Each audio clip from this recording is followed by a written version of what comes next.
नमस्कार। आज इस वीडियो में हम जानेंगे कि आकाश दीप दान क्या होता है, कैसे करते हैं, इसकी विधि क्या है, इसका मंत्र क्या है और इसके लाभ क्या क्या है। इस वीडियो में हम सब जानेंगे कि कार्तिक मास में जो भी व्यक्ति आकाश दीप दान करता है उसके जन्म से लेकर आज तक के समस्त पाप नष्ट हो जाते हैं। यह ब्रह्मा जी बता रहे हैं नारद जी को। आगे हमारे शास्त्रों में वर्णन है कि वह समस्त सुख भोगता है, मुक्ति का वह अधिकारी हो जाता है। आकाश दीप दान से हमारे पितृ भी अनायास ही मुक्त हो जाते हैं, उनको भी तृप्ति मिलती है और बहुत सारे लाभ है आकाश दीप दान का। कार्तिक मास में आकाश दीप दान की बड़ी अद्भुत महिमा है।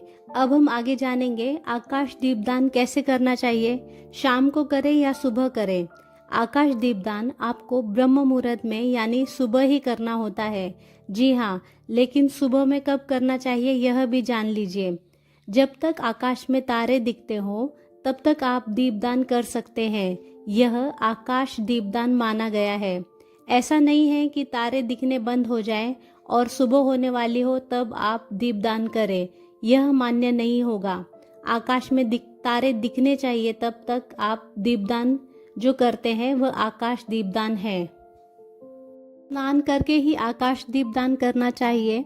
15 नवंबर तक कार्तिक मास रहेगा। आप स्नान करके जरूर आकाश दीपदान करें। स्नान करने के बाद आपको मिट्टी के दीपक में तिल के तेल का दिया जलाना है और वह आकाश की ओर दिखाकर कहीं अच्छे स्थान पर रख देना है। आगे वीडियो में हम जानेंगे आकाश दीपदान के लिए किस तरह का दिया होना चाहिए। हमें मिट्टी का दिया लेना है और देखिए इस प्रकार से 4 बत्तियां होनी चाहिए इसके अंदर, लेकिन एक ही बत्ती जलेगी। आप समझ गए ना, एक मिट्टी के दिए में 4 बत्ती होगी लेकिन जलेगी एक ही। यह आकाश दीपदान के लिए दीपक इस प्रकार से तैयार किया जाता है। इस दीपक को आप छत पर या कहीं पर भी रख सकते हैं अथवा तो मंदिर के दीवार पर भी रख सकते हैं अगर छत नहीं हो तो।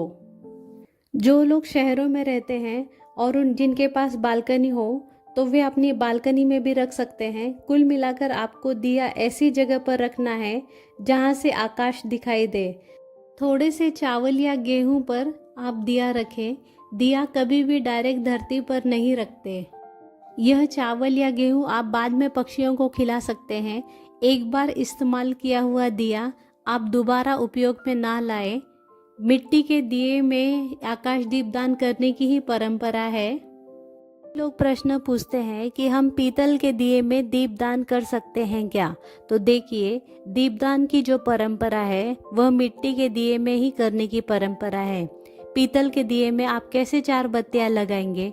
फिर यदि आपकी बहुत ज़्यादा मजबूरी है कि आपके यहाँ मिट्टी के दिए नहीं मिलते तो आप पीतल का दिया उपयोग करें, लेकिन जो आप पहले दिन जो बत्ती लगाएंगे वो बत्ती दूसरे दिन चेंज करके लगाएं।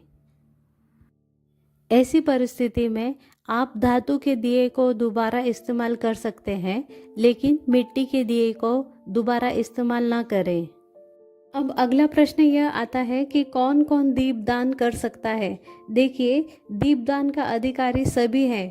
कुंवारी कन्याएं भी कर सकती है, विवाहित स्त्री भी कर सकती है, विधवा भी कर सकती है, माताएं बहनें सभी कर सकते हैं, बालक वृद्ध नर नारी सभी कर सकते हैं आकाश दीपदान।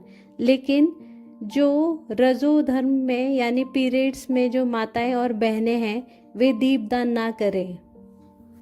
अब आइए मंत्रों के बारे में जानते हैं। 2 मंत्र हमारे शास्त्रों में बताए गए हैं। एक यह मंत्र जो भगवान की प्रसन्नता को देता है और दूसरा मंत्र पितरों की तृप्ति को देता है। तो देखिए, यदि आप भगवान की प्रसन्नता के लिए मंत्र पढ़कर दीपदान करते हैं तो आपको पूर्व दिशा की ओर दिया को दोनों हाथों में पकड़कर खड़े होना है। यह मंत्र पढ़ना है। मंत्र है दामोदराय विश्वाय विश्वरूपधराय च नमस्कृत्वा प्रदास्यामि व्योमदीपम हरिप्रियाम। अब मान लीजिए आप में से कई लोग होंगे जिनको यह संस्कृत श्लोक याद नहीं हो सकता, तो मैं आपको अर्थ बता रही हूँ, आप अर्थ भी ध्यान में रख लेंगे तो आपको वही पुण्य लाभ होगा इस मंत्र का। इस मंत्र का अर्थ है कि मैं सर्वरूप एवं विश्वरूपधारी भगवान दामोदर को प्रणाम करके यह आकाशदीप प्रदान करता हूँ, जो भगवान को परम प्रिय है। यह मंत्र का अर्थ है। मंत्र याद नहीं है तो कोई बात नहीं, बस ऐसा आप दोहरा लेना मन ही मन में, आपको वही पुण्य लाभ मिलेगा। अब देखिए, दूसरा प्रकार का दीपदान है आकाश दीपदान में ही, जो पितरों को तृप्ति देने वाला है, पितरों को मुक्ति देने वाला है। तो यह दिया आप लेकर दोनों हाथों में दक्षिण दिशा की ओर मुख करके खड़े हो जाना और यह मंत्र पढ़ना।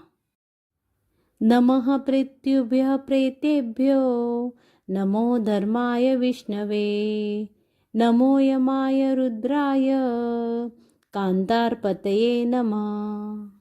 इस मंत्र का अर्थ है, पितरों को प्रणाम है, प्रेतों को प्रणाम है, धर्म स्वरूप विष्णु को प्रणाम है, यमराज को प्रणाम है तथा दुर्गम मार्ग में रक्षा करने वाले भगवान रुद्र को प्रणाम है।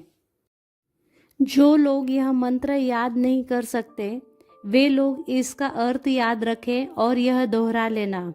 दीपदान करते समय भगवान के प्रसन्नता के लिए जो दीपदान होगा, उस दीप का लौ पूर्व दिशा की ओर करके रखना, और जो पितरों के लिए होगा वह दक्षिण दिशा की ओर करके रखना। तो इस प्रकार से 2 प्रकार के दीपदान होते हैं। इसमें से आप जो भी करना चाहें कर सकते हैं।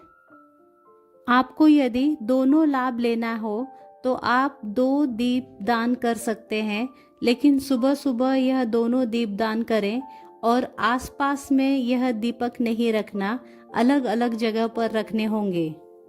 इतना आप लोग समझ गए होंगे कि आकाश दीपदान क्या होता है। बस यही है आकाश दीपदान।